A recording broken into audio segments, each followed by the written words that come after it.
ডান পা নেই, হাঁটা চলতে সম্বল একটি মাত্র পা, তবুও মানুষের কাছে সাহায্যের জন্য কোনো হাত পাতেননি মোহাম্মদ মঞ্জুর। উপার্জন করে সম্মানের সঙ্গে জীবনযাপনের জন্য বেছে নেন ভাড়ায় মোটরসাইকেল চালানোর পেশাকে। এভাবেই এক পায়ে ভর করে 25 বছর ধরে বাইক চালাচ্ছেন মোহাম্মদ মঞ্জুর। 25 বছর ধরে এই এক পায়ে বাইক চালাই।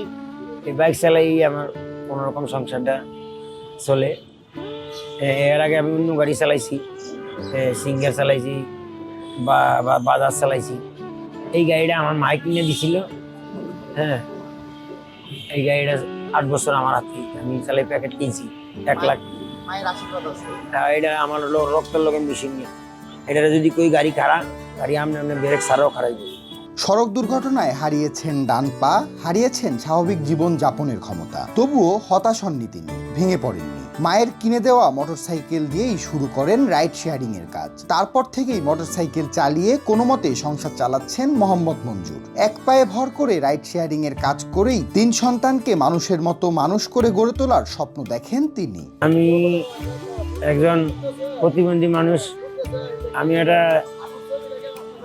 ডেলি আমার পোলাপানের 300 টাকা লাগে খরচ, নাস্তা, স্কুল, কলেজ। হ্যাঁ, আমার এই টাকাটা ইনকাম করতে হয় এইটা দিয়া। কোনো রকম 500-700 টাকা হইলে বাসায় চলে যাই। হ্যাঁ, আমার এক স্বাস্থ্য ভাই তাই আব্দুল মালেক সানার পর হয় আমার থাকার জায়গা দিছে, খাওয়ায় 2 বেলা খাওয়ায়, সকালে রাত্রে। ওই আমার খুব হেল্প করে। আমি খুব অভাবে আছি। ব্যস্ত শহর ঢাকায় যেখানে 2 পায়ে বাইক চালানো কষ্টকর, সেখানে এক পায়ে ভর করে এদিক সেদিক দাপিয়ে বেড়াচ্ছেন তিনি। সড়ক দুর্ঘটনার পর নিজে কিছু করবেন সেই চিন্তা থেকেই আগে থেকে থাকা মায়ের কিনে দেওয়া বাইক দিয়ে শুরু করেন এই কাজ।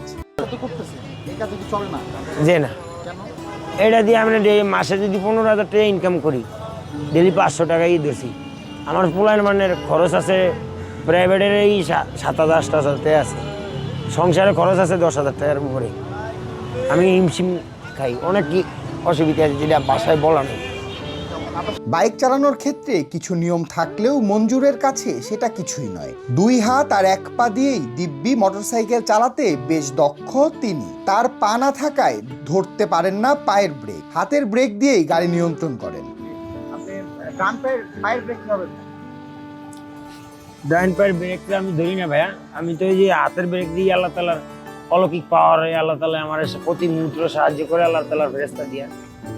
তার কাছে আমি কোটি কোটি কোটি কোটি শুকরিয়া আল্লাহ তাআলা। আল্লাহ তাআলা আমার প্রতি মুহূর্তে অলৌকিকভাবে আল্লাহ ফেরেশতা দিয়ে রক্ষা করে।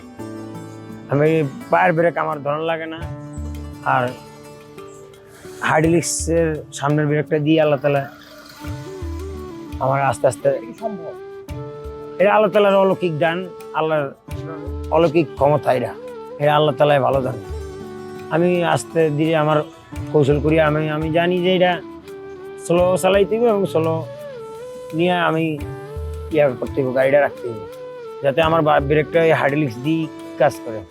পার ব্রেক আইস পর্যন্ত আমি গাড়ি কিনছি, তো আমি ধরিনি যে 8 বছরের মতো। পার ব্রেক লাগেও না, যদি গাড়ি চালাইতে জানে অনেকে পার ব্রেক ছাড়াও চালাইতে পারে। আমার মোহাম্মদ মঞ্জুর, শুধু নাম। জি, দ্বীপ জেলা বলাই, দ্বীপের রানী, দৌলতখান উপজেলা। বাইক চালানোর ক্ষেত্রে ঝুঁকি থাকলেও মঞ্জুরের কিছুই করার নেই বলে জানান তিনি। পরিবারকে ভালো রাখতে, সন্তানদের মানুষের মতো মানুষ করে গড়ে তুলতে এটি করতে হচ্ছে তাকে। তবে ভালো কোনো চাকরি পেলে রাইড শেয়ারিং এর কাজ ছেড়ে দেবেন বলেও জানান তিনি। বাইকটা আমি তো আগে চালানো শিখছি, আমার অ্যাক্সিডেন্টের আগে। বাইক চালানটা আমার মন থেকেই এটা আলাদা ইমেজ লাগে।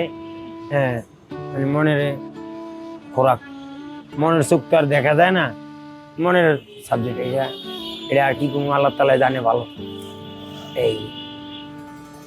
এইভাবে চালাই চলিয়ে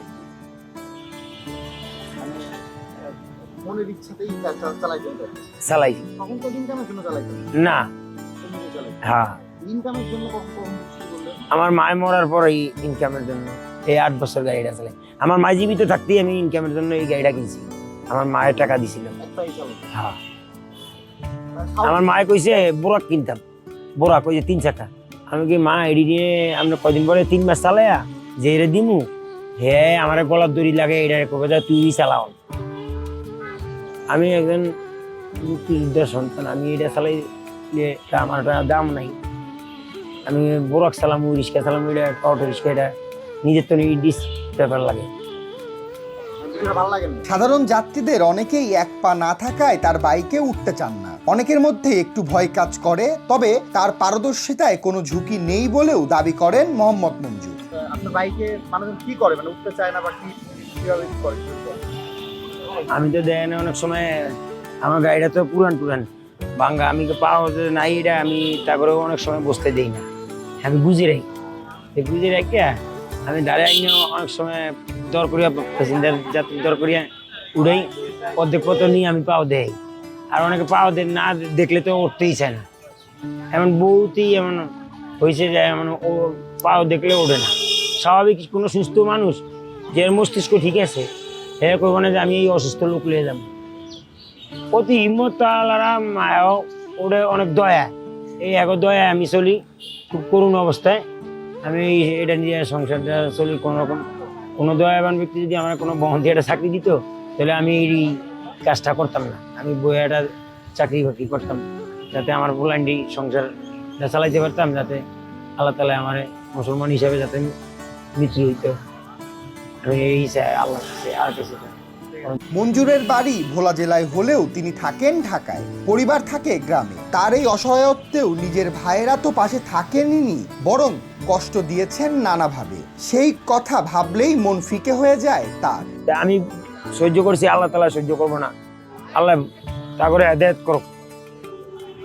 কেমন লাগে নিজের মায়ের পেটে ভাই? হ্যাঁ হ্যাঁ গো বলে অভাব, সরকারি চাকরি করে সে একটা বাড়ি কিনছে 21 লাখ টাকা দিয়া।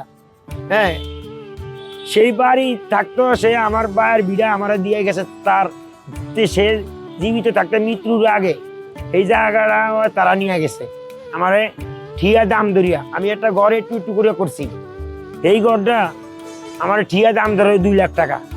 কেউরে নাচ গিয়া একটা রাজমিস্ত্রি আনতে যে কয়টিয়ার ইট গেছে, কয়টিয়ার রড গেছে, কয়টিয়ার সিমেন্ট গেছে, কয়টিয়ার বালু গেছে, আর দাম ধরিয়া আমারে দিত। আমি খুশি, আমি আল্লাহ তালায় সন্তুষ্ট হইলে আমি সন্তুষ্ট হইলে আল্লাহ তালা সন্তুষ্ট। তারা মন মতন দাম ধরছে, তাকে মন মতন।